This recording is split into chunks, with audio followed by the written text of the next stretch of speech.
good afternoon, Facebook and YouTube family. My name is Marla Moore. I'm Community Outreach Coordinator with the Howard County Office of Human Rights and Equity.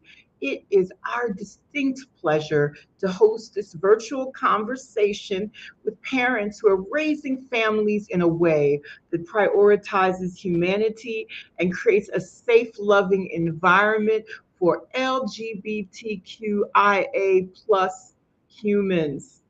If you're watching on Facebook, please like our page so you can receive updates about our virtual and in-person events. If you're watching on the HOCO YouTube channel, please be sure to click subscribe so you'll get more notifications about government offerings. If you're watching us on GTV, grab your phone, open Facebook, the Gram, or Twitter, and follow us at HOCO, OHRE. Lastly, you can also subscribe to our monthly newsletter, and that link will be in the chat. Before we begin, here's an official welcome from OHRE Administrator Yolanda F. Saunier. Thank you for joining today's panel discussion, Parenting with Pride. I'm Yolanda Saunier, the Administrator for the Office of Human Rights and Equity in Howard County. Our mission at the Office of Human Rights and Equity is to eradicate discrimination, increase equal opportunity, address inequities, and protect and promote human rights in Howard County. During the month of June, we are honoring and celebrating Pride Month. Pride Month honors the 1969 Stonewall Uprising and highlights the countless cultural contributions and achievements of the LGBTQIA+ community while furthering the cause of human rights and equal justice. In June of 1969, patrons and supporters of the Stonewall Inn, a New York City bar, fed up with years of constant police harassment and persecution, staged an uprising.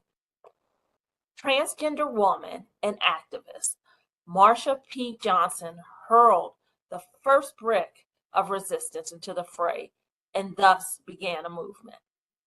June 28, 1970, on the first anniversary of the Stonewall riots, the first Pride Parade set off from Stonewall. Hundreds of people marched in a parade that covered 15 city blocks and encompassed thousands of supporters. Today, Pride Month is celebrated throughout the country and the world, reflecting the diverse cultural impact of the LGBTQIA+ community. America has come a long way since 1969, but I think that you would agree with me that we still have a long way to go. There are still states where LGBTQIA+ individuals lack the protection of their fundamental human rights and dignity in hospitals, schools, and public accommodations. We have yet to end the tremendous violence against transgender women, and in particular, those of color. People who don't conform to gender and sex norms are still victims of hate crimes, bullying, and abuse. A disproportionate number of the community suffer from self-inflicted harm or death by suicide. The Howard County Office of Human Rights and Equity strives to make this county safe and welcoming for all our LGBTQIA+ residents. I am delighted, and our office is delighted to host this much needed panel to share stories and resources from people who add value, fresh perspectives, and compassion to our communities, workforce, school system, and religious institutions. The people you are about to meet are your neighbors, they're your friends, your loved ones, they may be your teachers, your doctors, clergy, and co-workers. They are the person next door.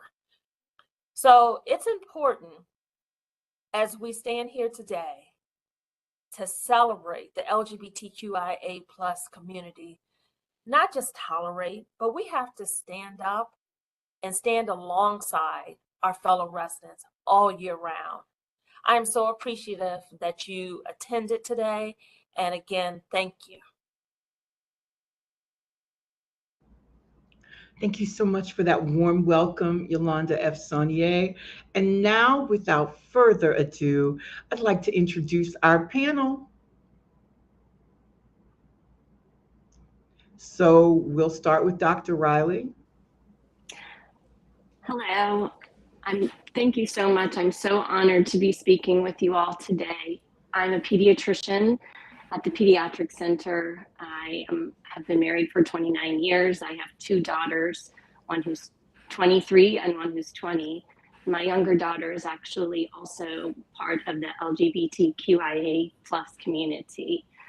I was actually discussing with my family how long I had been a pediatrician, and they were telling me it was closer to 25 years. But I measure time by the relationships I have with my patients, and I remembered several that were now 23 and 24 years old that I've been taking care of since they were born. I have such a wonderful job as a pediatrician. I'm able to take care of patients and their families and be a part of their life, guiding them through all the developmental stages and supporting them through all aspects of their life. The safety and well-being of my patients and their families is so important, and this is especially important for LGBTQIA+ patients and patients who are questioning or curious regarding their sexuality and gender identity. Multiple scientific studies have shown that family acceptance and affirming environments, including the pediatrician's office, that create space for children and adolescents to express and grow into their authentic selves are critical for healthy development. At the Pediatric Center, our providers and staff are trained to offer patients and their families inclusive and welcoming environments. Our staff has asked patients for their preferred name and gender. We also ask patients their preferred pronouns when developmentally appropriate. As a pediatrician, I have the honor and privilege to develop a relationship with my patients based on trust.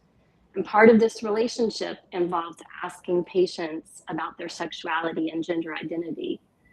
When developmentally appropriate, I will ask patients, in terms of who you are sexually attracted to, do you prefer girls, boys, both, or neither? This is included in routine questions at well-child visits at appropriate ages. We call them the sex, drugs, rock and roll questions. I'm often the first adult provider to provide support to children and adolescents who are questioning and coming to terms with their sexuality and gender identity. This also includes ensuring that the patient's environment is safe. Do they feel safe at home, at school? What social media are they consuming? Is it a positive and affirming environment? Helping them to promote healthy relationships by helping patients to learn to communicate effectively about sexual beliefs and boundaries. Screening for mental health concerns, including depression, anxiety, suicidal ideation, and self-harm behaviors, which are more prevalent in LGBTQIA+ youth. And assisting and helping patients create plans for disclosure to families and friends if they are in that place. We also help with education and screening for sexually transmitted infection, including education about HIV prevention and appropriate referrals for PEP and PrEP. And also providing support, resources, and referrals for gender affirming care. As a physician, helping with patients and their families embrace and accept their true selves with pride and love is essential to health and well-being. And I'm just really honored and happy to be part of this panel today. Thank you, Dr. Christine Riley. And now we'll introduce Randy Wilding.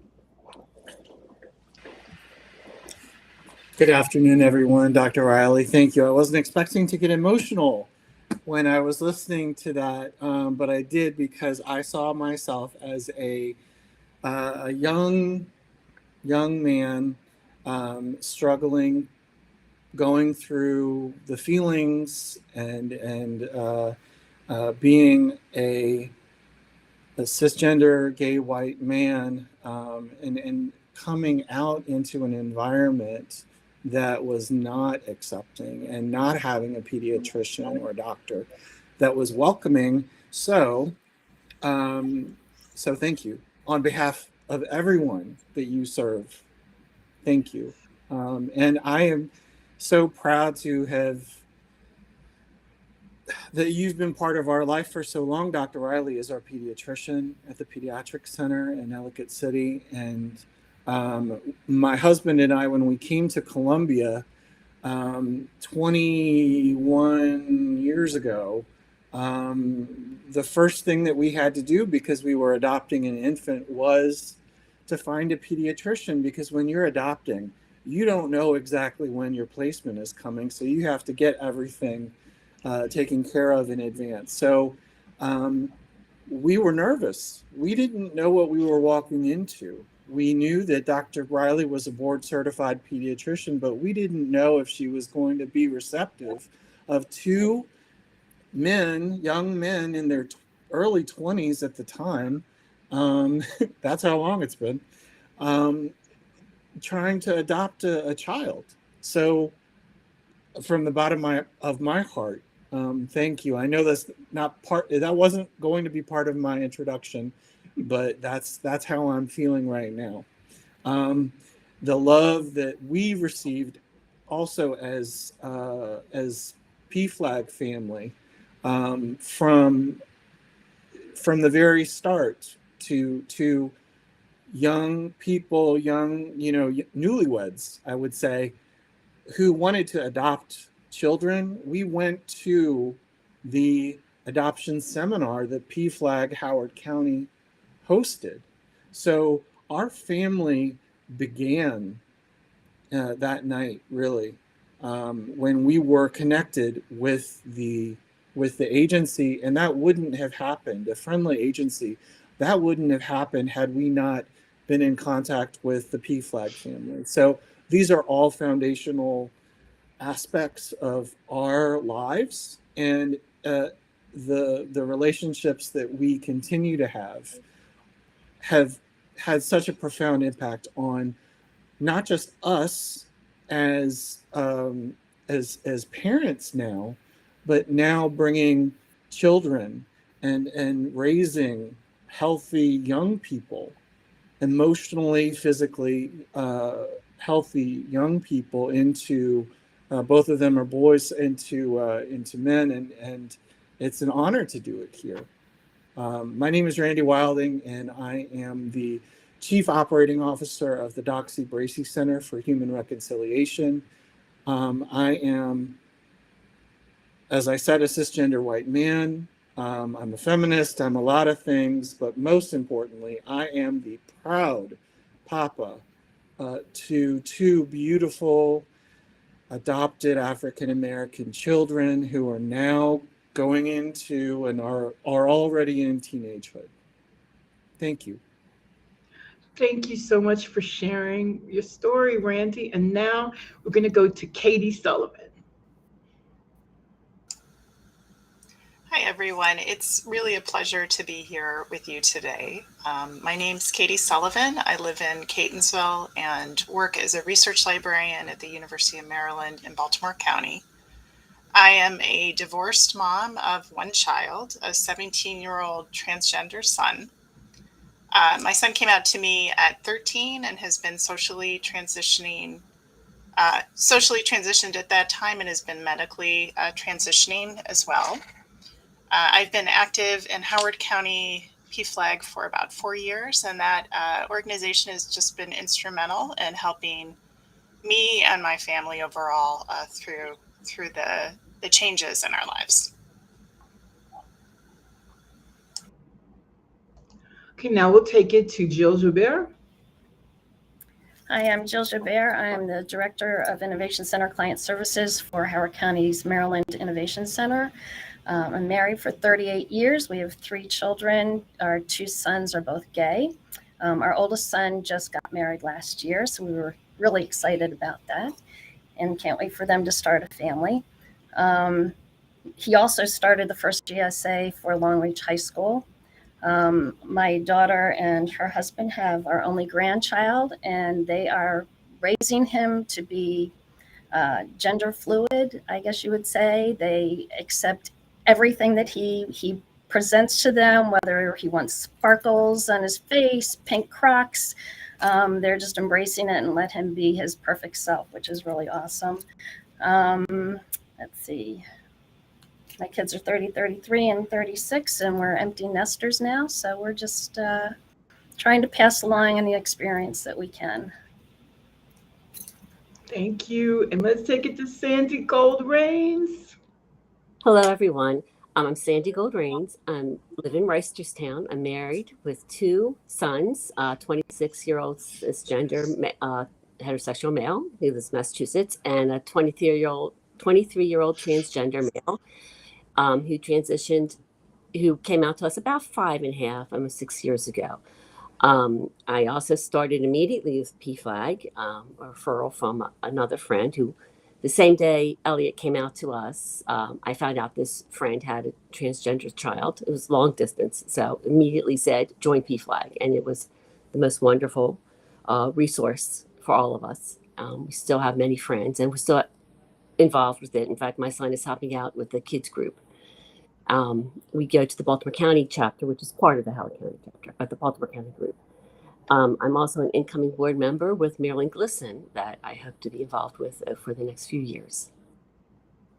Thank you, Sandy. Now let's take it to Kathy Rutherford. Hi, good afternoon.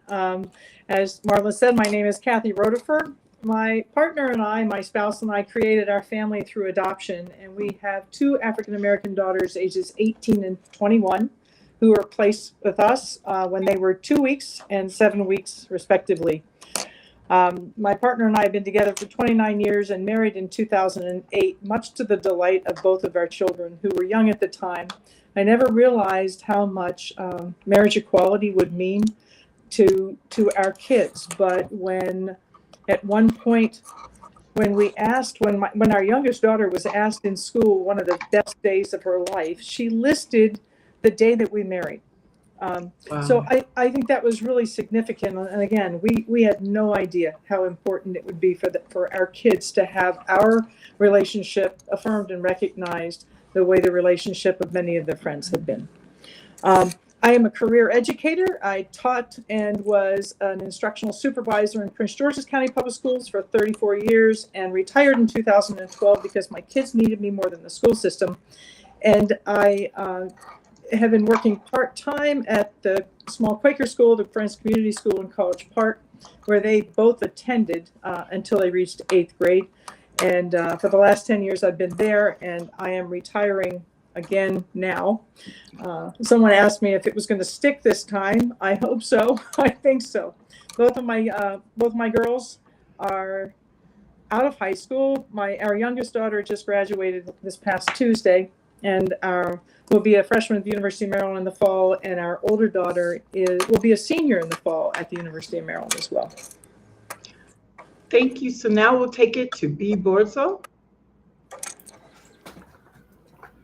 Hi, my name is Beatrice. People call me B. I have two transgender children, a boy and a girl. My daughter came out as a junior in college about 3-4 years ago, just before COVID hit. It's been how I mark time these days. My son came out about 6 months after that.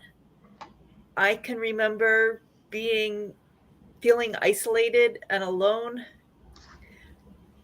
and wondering if my children had a future.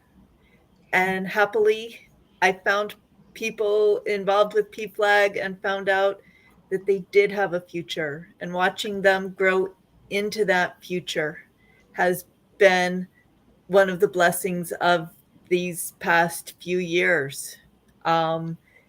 They're so much happier and more alive and comfortable in their own skin. I'm so glad that they did this. Thank you so much. And let's take it to Patricia English.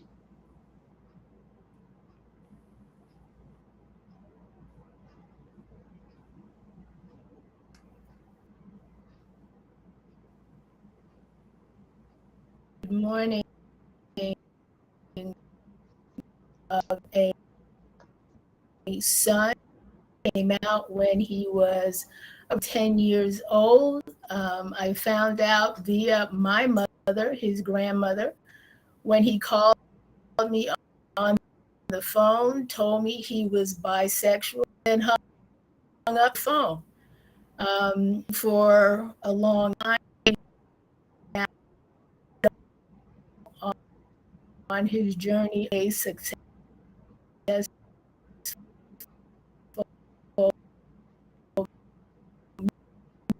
makeup artist. We've been through challenges. I'm very proud. I'm a retired Air Force officer. I'm also currently a state investigator, and I've made it through this through the help of a lot of strong people, moms who some are on this panel, and without their help and without this support of these moms, it's been times, but with their support, with their help, with their friendship, and with their, both he and I have come through. We've succeeded. We're still succeeding. I've given back wholly to help others, and we will continue to succeed. Thank you. And so I know you got our list of questions and I can ask them at any time. So hearing all the stories of children coming out and that kind of thing, finding out, I really want to ask a question like, what advice do you have for parents who are having to deal with their children coming out and finding their identity, or to the young people themselves? What kind of advice can you give that will smooth the transition and bring upon acceptance? Dr. Riley. So one of the most important things that I counsel and my partners counsel patients and families about is to have an open and listening heart and ear. When our children are talking to us about any aspect of their life, but especially their sexuality, it's really important for us as parents to listen to them and to be curious. Oftentimes we have patients and families that it is a shock to them. It is something that is a struggle for the parents.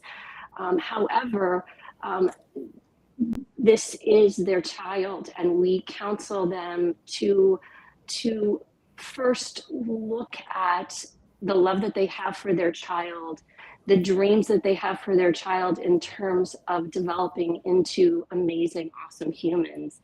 And this sexuality is an important part of their humanity, and kind of navigating through that is something that PFLAG is definitely something that we refer to often for parental support and help in terms of navigating, and also just creating that welcoming environment of curiosity to help acceptance and find ways to support this fluidity of sexuality that often is also a part of developing as a human. Randy, what kind of advice could you give for us?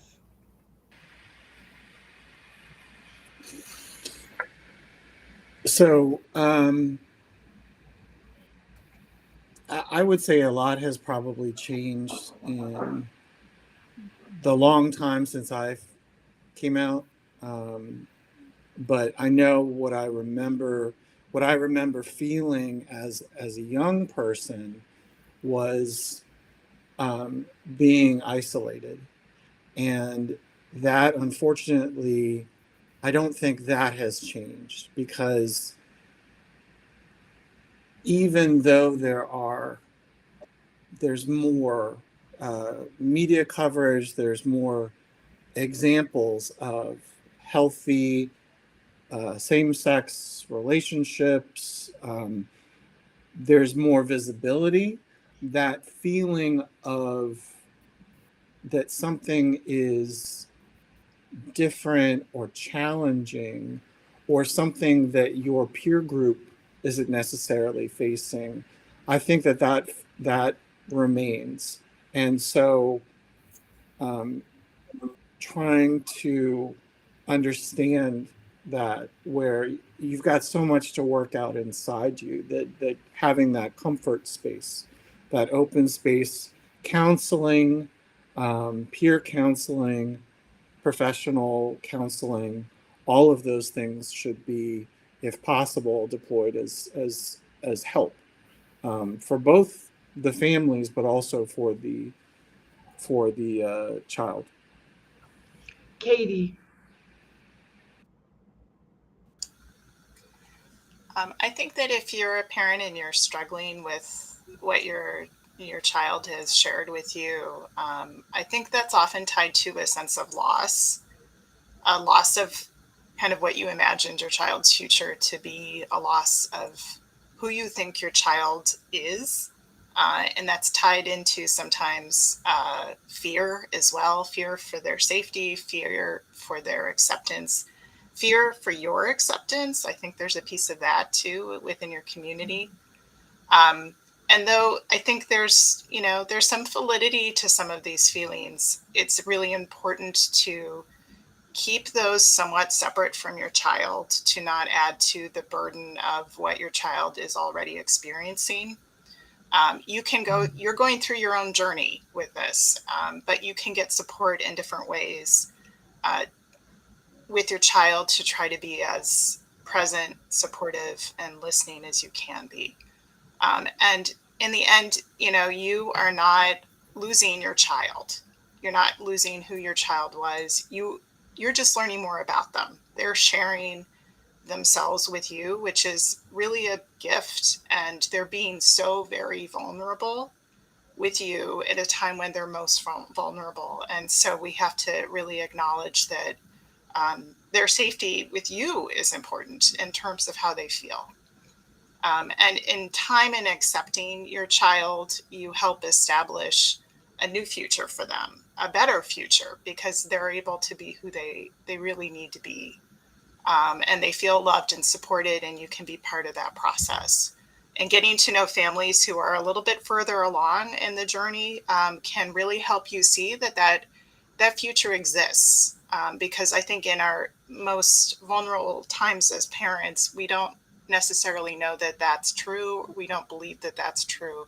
But in organizations like PFLAG, you see these families that are coming out the other side in this really great way. Thank you, Katie. That's some powerful words, because, as a parent, all of us as parents can identify that whatever future, whether somebody gets a bad grade on the test, you know what I mean? Oh my gosh, so you're going to college, or maybe your child has some other health issues you have to deal with. But the truth is, the children are inventing themselves all the time. And when but we might have abandonment issues, as parents, right? What we thought it was going to be, but then we're changing all the time. So thank you for sharing that. Jill, let's go on to you. What advice can you give to either the parents, or the children? Actually, kind of for both. So my son came out to us when he was a freshman in high school, although we kind of guessed from probably about the age of 2 that we thought he was kind of leaning in that direction. So we were prepared for it. My husband was a police officer at the time and getting ready to go on duty. And at night, 11 o'clock at night, and my son, I still don't understand why he came out to my husband and not to me. It still bothers me, but it's okay. He said to his dad, he's like, "Dad, I'm gay." And my husband gave him a kiss on the cheek and hugged him and said, "It's okay. We'll talk about this later. I got to get to work." He came upstairs. I was in bed, and he's like, basically he said, "Kenny finally came down." I said, "Okay." And so our love for him never changed, but the fears of what could happen, those were all in my mind. But one of the things that he did and told us before he even ever came out to us was, He surrounded himself with friends that knew and accepted who he was. He knew some of our family members, extended family members who were gay, and he reached out to them. He built his support system. He had contacted Colette Roberts from PFLAG. He was ready for the worst, praying that it didn't happen, which it didn't. And so the very next month, we were at the PFLAG meetings, and I can't say enough about the group there. And so what I would say is, if you're a child coming out, make sure you have a support system there ready for you. But also remember that you've been dealing with this for a long time. You've had your suspicions. You've been grappling with your identity. You've had time to figure it out. You also need to give, some parents need that time as well to figure it out. You know, they might not accept it at the very beginning, but give them time and patience, and they'll figure it out. And for parents, find the resources you need. There are church groups in every denomination. If you look on the internet, there are LGBTQ affirming church groups within every denomination. If you're religious, you can find anything. PFLAG, best resource I can think of. But thank you so much for that. And Sandy, what have you got for us? I want to build on what Katie and Jill were just saying about the journey for parents and the children can be very different. I mean, so it's very similar and you're alongside of them, and sometimes they're ahead and sometimes it's just separate. And you have to have your own resources. And as Jill said, you don't want to put it on the child. They're not there to support you, and their journey is difficult enough, and they don't have the same capacity. So they're building their capacity, and you want to help them to build that. And one thing I've seen some parents do at the very beginning is they begin to make pronouncements. Well, you're not going to do this, you're not going to do that, and we're not going to do this. And that's one thing I'd really caution at the beginning, is just to listen and support and say, we'll take it one step at a time. Some of these children have been, as Jill was saying, they've been thinking about it, and they've been strategizing, they have a plan. And it often is not the way it happens, because they don't always realize the reality of what the plan could be. But to just listen and support one step at a time, and just be prepared. Just find your resources and listen, and take care of yourself. Thank you. Now, Kathy, I want to ask you that question, but I also want to put a little spin on it, because as an LGBTQIA plus parent, what happens when, the school system, like the children have to go to school or church or wherever they're going, and they have, a mom and a mom? Like, what kind of acceptance does that garner? Like, what has been your experience, and what would you even say to children and families who have the LGBTQIA plus parents, not just the kids? Well, I'm going to go back to something that Randy said when he was talking about vetting, if you will, Dr. Riley. I have found that in the 21 years that we have been parents, we have vetted everything. We have vetted doctors, we have vetted dentists, we have vetted schools, we have vetted churches. We've vetted it all. And in fact, when Sarah was born, we were attending Metropolitan Community Church of Washington, D.C., and that was almost exclusively grown-ups. And when she was 3, we decided she needed Sunday school. I am a child of a United Methodist minister, and I'm a believer in Sunday school for kids. I think it's important for them to be a part of that age-like Christian community or religious community. And so I went to the minister of the Methodist church down the street from us, and we knew some other people in the congregation, and I sat down and I laid it on the table for him, and I said, this is my family. So we are different on several levels. And do you think that the people of this congregation would be open, accepting, and loving of my children? I don't care what they do to me. I mean, it's been done. Yes, it's been done. So it was not so much worried about how my partner and I would be received. It was more about, at the time, my one child would be received. And he said to us, no one in this congregation, no one in this church would ever do anything except be kind to a child. And we took the risk and we went down there and we joined and have been a member ever since. And both of our kids have grown up in that church. But we've done the same thing in schools too. We made the decision early on that we were going to send our kids to private schools, and we were very careful about them. We went to an independent school for the first few years of their education, and then we moved them to the Quaker school. And then both of the girls ended up going to a girls' Catholic school for high school. And we have never gone into a school without sharing who we were and trying to get a sense from the leadership and teachers in the school of how our children would be received. Again, it's not so much about how I would be received, but how my girls would be accepted or received. But wait, it's interesting you should say that, Kathy, because here's the deal. We have to know as parents that how we are perceived. If, like, you know, the parent deviates in any way, it could be a person of size, a different color, or it could be maybe an immigrant who has an accent. Children are cruel. So I feel, and sometimes institutions are cruel. So I guess my question, and somebody else can pick this up. I mean, I know we're going to keep going. Sorry to be all loosey-goosey with this, but how, if you don't gain acceptance from a community, if you're not loved, how is that going to affect your child's self-esteem? You are blessed. You and your spouse are blessed to have that, but no kid wants to have their parents be the brunt of a joke, right? So absolutely. And so what we did in the whole education thing, my theory, which I think has, in the 3 schools that my kids were in, proved to be accurate, is that even if someone has issues with same-sex or LGBTQIA plus people, they know how politically, socially incorrect and horrible it is to pass that on to their child.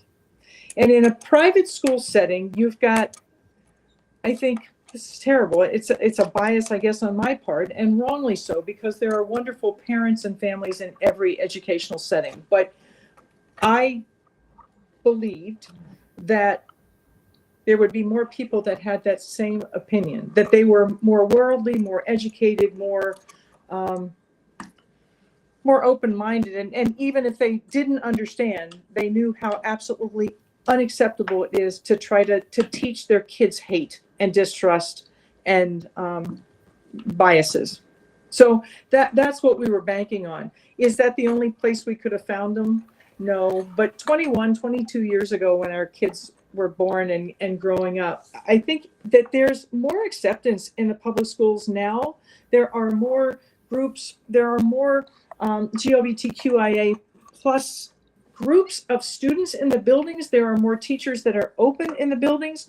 I never could be that in any school that I taught in. I started teaching in 1978 and I could be fired. They called it moral turpitude, and I could be fired without educational or instructional cause. I didn't have to do anything except be found out of who I lived and loved with. So I guess I come from a different place, from a different age, from a different era, different generation, and than Randy does, I'm assuming. But it's my experience in the workplace, in the school system, made me very wary of my kids in that. Again, today it's very, very different. Thank goodness it's very, very different for our children. It's very different. thank you. B, what would you say to the youth who are trying to come to terms with their gender identity or sexuality?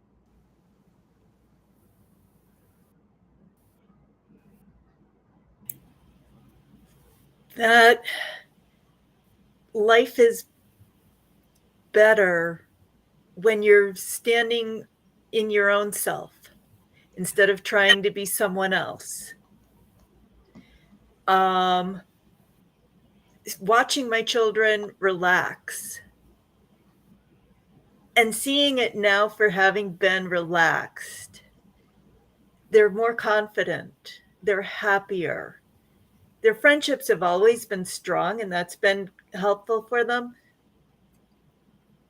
But they are so much more themselves than I ever realized they weren't before pre-COVID. It's been wonderful, and I'm blessed to have been able to watch it happen. Thank you. Pat, what would you say to the young people who are struggling to come out and share their truth with their families?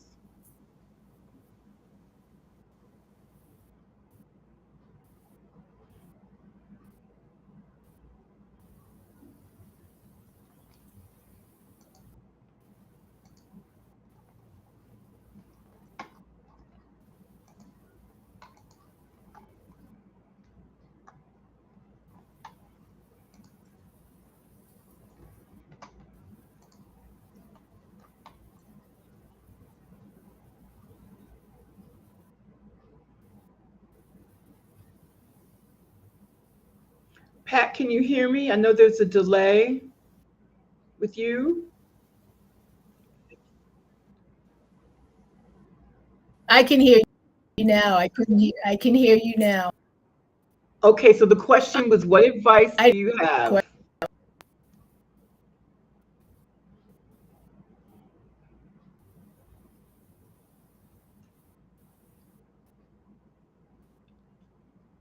Yes, Randy, you think she's frozen? Marla, I just wanted to give a shout out to, Well, and she was previously mentioned. Oh, my son, because time.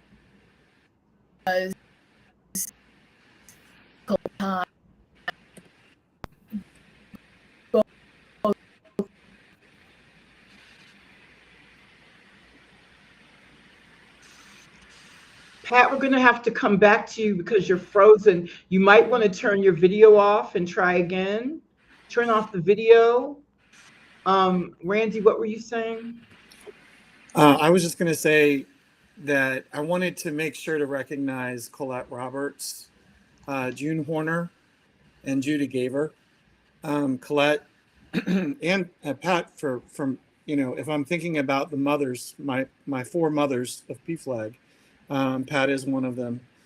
Colette Roberts, a long-time Columbia resident with her husband and their beautiful family, and PFLAG mom, June Horner as well, and Judy, who is also taking care of now Carroll County too. So I just wanted to mention that. Well, hopefully we'll get Pat back. Thank you. So this will bring me to my next question.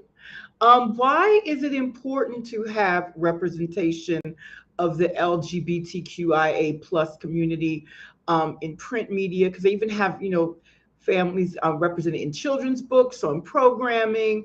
They have stuff for all ages, dealing with the community. So my question is it important? What kind of representation is important? And does representation matter? Dr. Riley. Well, representation definitely matters. If you see it, you can be it. And certainly, when children's books are presenting a openness to LGBTQIA plus relationships, it promotes healthy acceptance and love and understanding of those relationships when those same children see that in their friends or their friends' families. Also, it helps for the children and adolescents and families who are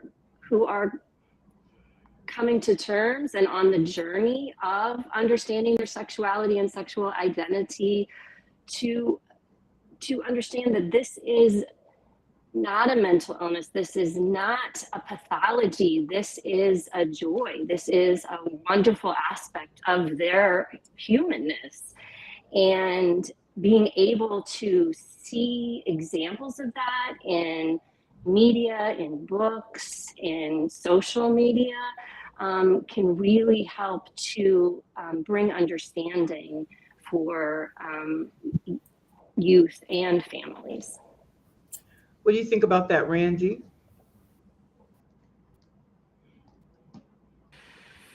Well, I will use a different example because our children are both African American, and representation in, and this goes towards intersectionality, representation and being able to see yourself in books, in dolls, in clothing options, in movies, all of these things are cumulative. So when we are consuming all of this information, and the kids now are consuming a massive amount of information, it matters because they may or may not see themselves. And it's so important to have that understanding that there is a place for you. You could be the doctor. You could be the hero, the Marvel superhero in the galaxy, whether it's from a ability perspective or sexual orientation, gender identity, to being representation of your race. All of that matters, and I think it matters from a very early age. So, Katie, what do you think about that? And have you used any particular media to help aid your child or yourself, or to learn more about the community? Yeah, I would echo definitely what Dr. Riley and Randy have said. Representation matters a lot for children and their families. It helps them feel safe to express who they are and to feel supported and to be seen in a world where the default is definitely being straight and cisgender. And, you know, it helps them recognize that there are other people like them, lots of other people like them in the world. And I would add to that, it also helps people who are not within the LGBTQIA plus community understand the lived experiences of those who are. So it's an educational element for us. I think that, yeah, there are some shows that do it.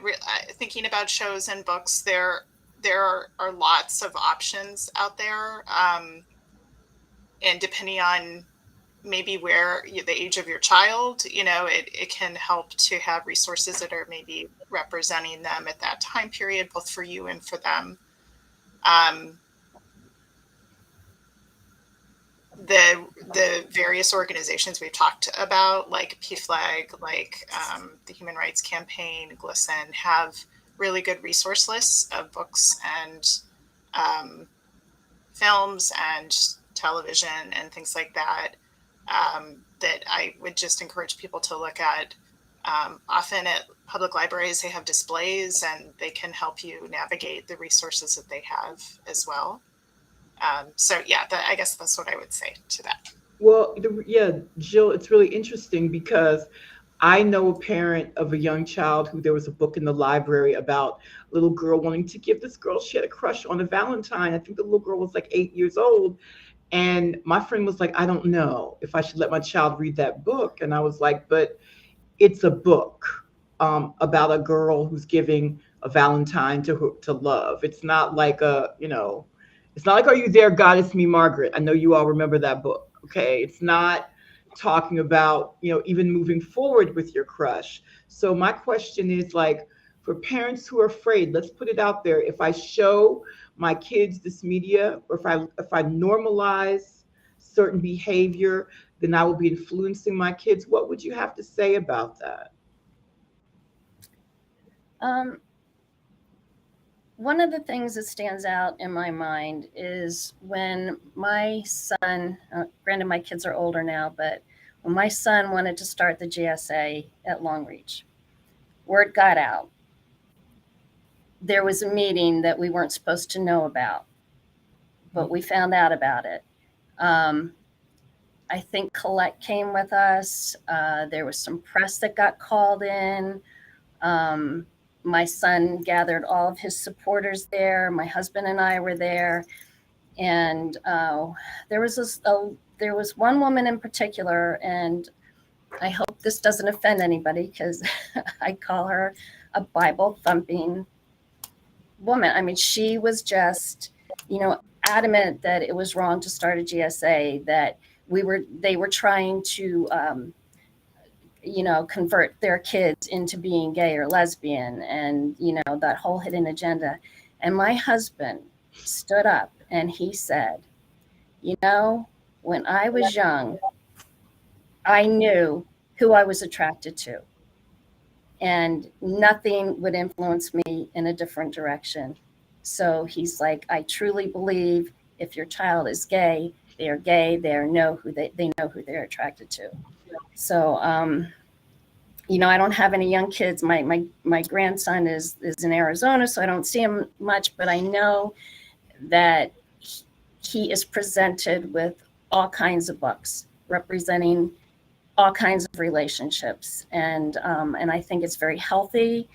I think as long as we're running in a positive light, a very good thing that people are exposed to see that this is normal and it's acceptable, and we've just got to accept people where they are. Thank you. So Sandy, what would you say to people who are like, maybe it's too much representation now on Netflix and Hulu and stuff, where it seems like, when people have been absent from the culture, let's look at anyone, whether it's African Americans, whether it's the disabled community, whoever it is that's quote unquote marginalized. Once there's a TV show with them, all of a sudden we go from a desert of no representation to a few people on the show, one non-binary person, and suddenly there's an agenda. What do you think about that? Like, how much representation? Is it too much? No. But what kind do we need, and why is it important? Sometimes when you get questions from people, there's discussions, and they're kind of off base, you can look at it as opportunities to educate and talk about what the issues are, what are they afraid of, what are their concepts. You can go back to why is it swinging the pendulum that way? What has the history been? What have things been going on? And it's a perfect opportunity to talk about it. When you have education through books, through movies, anything, dolls, you're talking about dolls and toys, materials children play with, one concept is that they should be both mirrors and windows. Mirrors to reflect who they are, to give them pride and understanding, to see themselves as part of community, and also windows to what's going on around them. It may not be who they are, what culture they're from, or what part of society, but to have an understanding and awareness. So having that conversation with people, why it's important. Now, it might seem that way now. As a parent of a white male, and my eldest is an engineer, and all these opportunities for the non-typical engineering, for people going to STEM, which I've heard that a lot from some parents, and it's like, hey, they're there for a reason, and I fully support it. He doesn't need to have opportunities to be successful, but other people who are not represented need those opportunities. Thank you. So Kathy, what do you think about this? Because it's a burning question to a lot of people. I think it's important. It's important for young people and for their parents to know that they're not the only one. The isolation of being a young person coming out when in a culture where this does not exist is really, really lonely and really frightening. It wasn't mentioned when I was coming out, and you wonder when you're in high school. When I knew I was different, but I didn't know why I was different or how I was different. I had no word to go with a feeling, and that's a horrible place to be. As far as going overboard, I think that it's important for the media to show healthy relationships, period. Healthy heterosexual relationships, healthy homosexual relationships. It's all about healthy relationships. but I think that the first start is showing relationships, period. I remember when my oldest daughter was little, there was one book. It was called Heather Has Two Mommies. But it didn't address the transracial component of our family. It just addressed that my child had two moms. But it was a start. There are more books now, and I think that's wonderful. Again, it's all about not feeling isolated in society, because when you're isolated, then you take on shame. And shame is a very, very unhealthy place to be. I've been there as a young person. It's an awful place to be, and I would have no other child, young person, young adult, or older an adult be in that place of shame. Thank you, Cassie. B, what do you think? I think if there had not been queer representation for my kids growing up, even if it was the little subplot on Once Upon a Time, how much longer would it have taken them to start wondering who they were? And I'm so glad there was modeling.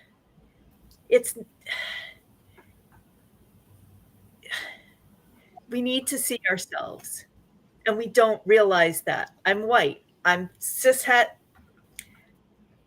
I've seen myself in books, and as a woman, I've seen myself not in books. And it's weird for me to recognize that that's not universal, and I need to recognize that. So yeah, we need all the representation. We need to see all of these human beings as possibilities.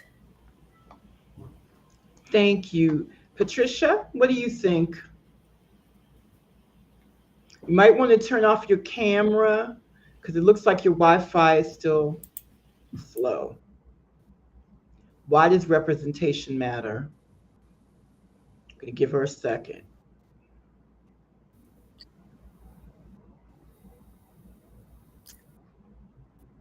I think the representation is good in Americans, long as it's, I'm not going to say always positive,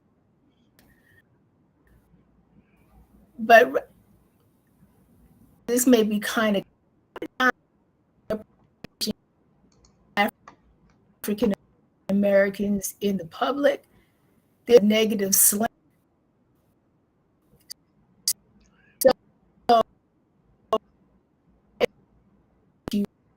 The representation, as it has truth to it, and it doesn't put the negative slant to it, because we have enough negativity as it is.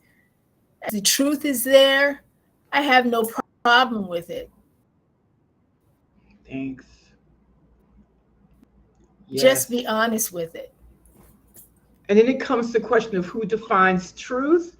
And I have a question that it might be a hard question. So if you don't want to address it, let me know if it's too painful. But what would you say to people who think that the only way we have LGBT members of the community, for whatever reason, are because they've experienced some kind of trauma or abuse?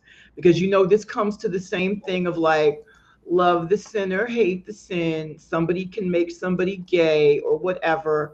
And this is also with the media. If we show it to you, you'll become this thing, almost as if it's an aberration. What do you think, Dr. Riley? Well, my answer to that is, sexuality, gender identity, it's not contagious. It doesn't spread to someone. It's part of a human's biological makeup. Oftentimes, it takes people, children, adolescents, adults, time to understand where they are in that sexuality and gender identity spectrum. And for young children, it's often very fluid. Especially in middle school, gender identity, sexuality can be very, very fluid. However, the idea that having more representation or more media or more discussions is somehow going to increase the percentage of people who are in the LGBTQIA plus community is just not true. And the studies bear that out, actually. When you look and control for the idea of people who were not comfortable or not allowed to come out, when you control for that, there is essentially the same percentage in the population of LGBTQIA plus people, humans, with the amount of media now that there has been in previous times controlling for the idea and population that it is accepted for people to come out. And so I really believe that that having, again, an openness to explore the authentic true self and an acceptance of that is really important. Thank you. Is there anyone else who would like to address that question? I know it's very difficult. Please raise your hand and let me know if you're interested. If not, that's okay. Yes, Sandy. All too often, people, even well-meaning people who, say they're accepting, when it comes to issues like this, where there's a little bias that goes into why people believe that could be true. And I'm thinking also about transgender athletes. They come up with what they say is their opinion and what they believe based on their not knowing the studies and the science and the real life experiences behind it. And some of it's based on some homophobia, transphobia, some's based on some very little concept they have of science and human behavior based on gender. But you have to bring people back to facts and science and real life experiences to say that's just not true. I mean, say it in a nicer way than that, but that's just not accurate. That's not what science says. That's not what the experience has been. That's not what we see when these things happen. And I've seen that, especially with the transgender athlete issue that's come up recently. So people who are accepting say, well, although I'm accepting of, I don't believe transgender athletes should be, included. And they have no reason other than what they basically think of human biology without understanding the impact of medical transitioning. Thank you. Does anybody else want to address that question? No? Yes? Yes, Katie. Yeah, I would just add that when I hear people with those concerns, I encourage them to get to know more people, more families that fall within the community, because I think the more you get to know their stories, you both realize they're just normal people, and that we're not manufacturing people's sexual orientations or their identities, that these are parts of who they are, and families can explain how that happens, and how those conversations begin for them, how their children and they as individuals recognize it in themselves. So it's really exposure to real humans and having those conversations that can help abridge those fears, if you want to call them that. Thank you so much. So B, why is it important to advocate for the rights of the LGBT community? Like, why should that cisgendered person out there even care about a conversation like this? What is important about making sure that that community has their rights and humanity like everyone else? Because we're all facets of a reality. When you cut off a person because you don't understand them, you're cutting yourself off from part of the human story. We're all we're all part of a great big pattern. I'm getting into metaphysics. Sorry. If you cut off that, you're cutting off part of your own understanding of who we are as creatures. You're cutting them off out of fear, out of ignorance. It's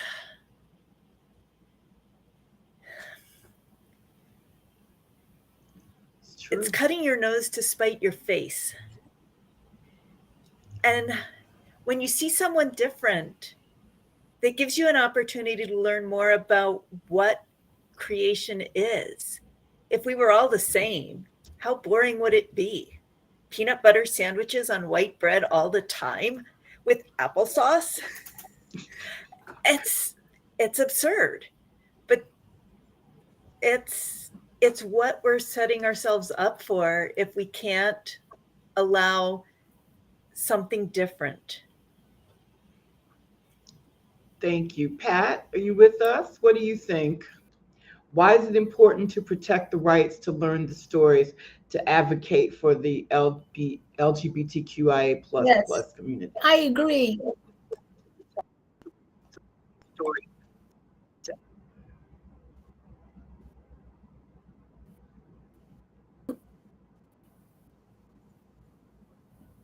We're all part of humanity. And I think as a society, even if we don't like one another, we all live human beings. We should all have the right to do something. I should have the right to do the same. And I just think it's fair. I think everybody should have the same right to do the same thing everybody else does.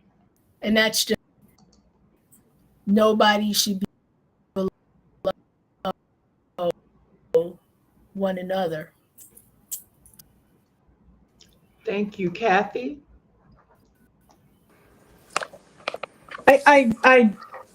Again, it's all about embracing and celebrating differences. And we are different, not by choice. You know, we all are unique. And some things we are unique because we've chosen that path. But in the case of being GLBTQ++, it's not a choice.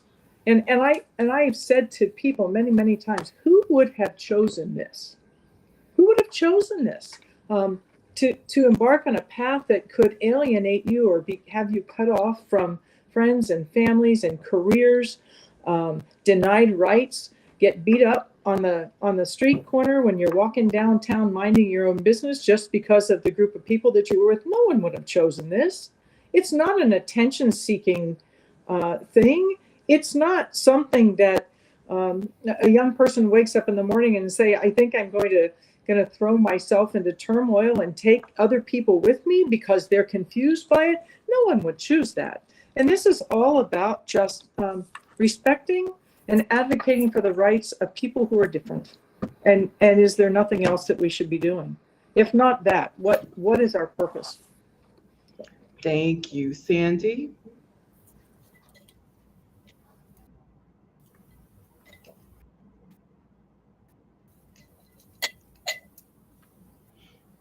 The question was, why should we advocate for and protect the rights of the LGBTQIA+ community? Why should a cisgendered person who's watching this care and advocate and learn more?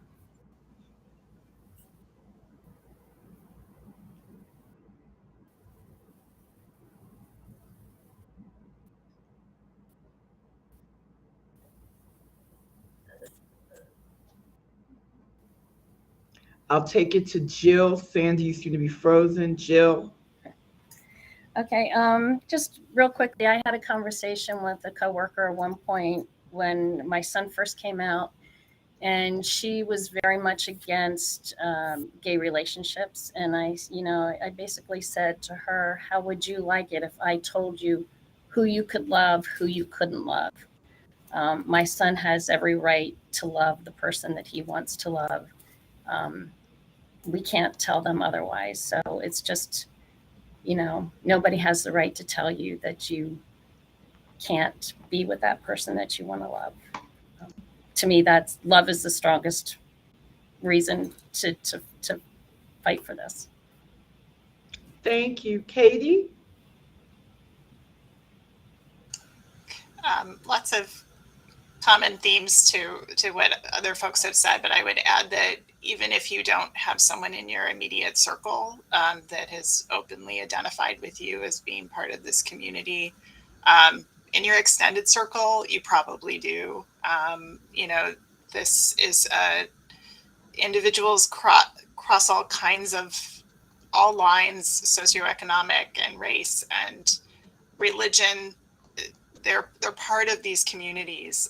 So you are supporting individuals that are within your communities, although they are in this distinct community as well. And the reality is that many LGBTQ plus folks struggle. They are less safe. They have less workplace stability. They earn less over time. They receive inferior health care. They have less secure housing. These are just the realities right now. And to have a broad spectrum of diverse voices expressing support for them, for their inclusion and their equality is very, very powerful. You out there can be part of that to support them and to help lead equality across all kinds of people and in all kinds of ways.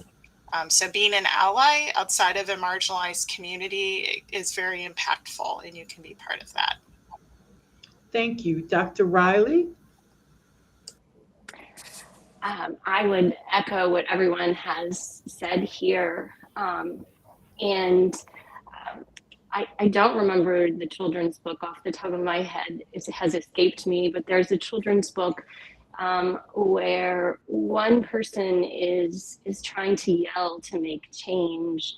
And it's very difficult and not happening. But when everybody sings together, change occurs. And it's very important to advocate and support marginalized communities, humans, because when we all come together and, sing support, that's when change and acceptance happens. Sandy? Yeah, I was having some. I've had a few friends, not that many, that had some hesitation at first and had a little bit more questioning. And one of them is a friend who's very religious, and I've known her for many years. And what I find, as long as you keep the conversation open, you keep it reasonable, you make it a conversation. Over time, as more aware and changes around, she is accepting. I think as long as you can have that conversation to help build that. Years ago on the radio, and he came out of it and is now a social worker. Talk to people in the Black community, having those direct experiences with people, having that representation impact may not be immediate. Sometimes little drips does make an impact.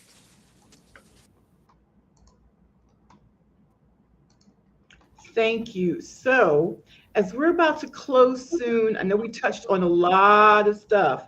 Is there anything, if anybody feels that they have an extra closing remark or something that I didn't quite touch on that they would like to say, please raise your hand. I feel like I got everything, but maybe I didn't. Is there anything you want people to know about your situation and your life and your love? Nobody? Yes, V. One of the things that I have loved most about going to the PFLAG meetings has been a reminder. The thing to remember is we all love our children, even when we don't understand them, even when it might seem hard. We all just love our children. And I think that's an important thing to remember. Thank you. It's true. Anybody else? Okay, let me do our little close here. Thank you so much, Howard County and beyond, for joining us for this wonderful afternoon. Parenting with Pride, this panel. Thank you so much to the panelists who came on and were vulnerable and bravely shared their story. This is the first panel of its kind, but it will not be the last, because the way to let love win is to keep the conversation and the hearts open. So thank you again for joining us. And I wanted to invite you to a very special event that is happening this month in honor of Pride Month. The Office of Human Rights and Equity has a program called Reading Human Rights. It's a monthly book discussion that's hosted by us and the Howard County Library System. This initiative encourages literary exploration, community dialogues around human rights concerns. Well, I'd like you to join us in person at the Howard County Library System Miller Branch on Thursday, June 28th at 6:30 p.m. In honor of Pride Month, we're having a discussion about Senator Sarah McBride's memoir about her trans experience. Tomorrow will be different. And that is our hope. We do all this programming, we do these events, we have these classes. Please reach out to us because we want tomorrow to be different. The past is a memory. What's happening right now, we're shaping our destiny, and we want this world to be a better place where we all can be proud to love who we love and live how we want to live, as long as we're not hurting anybody else. So thank you and have a pleasant afternoon.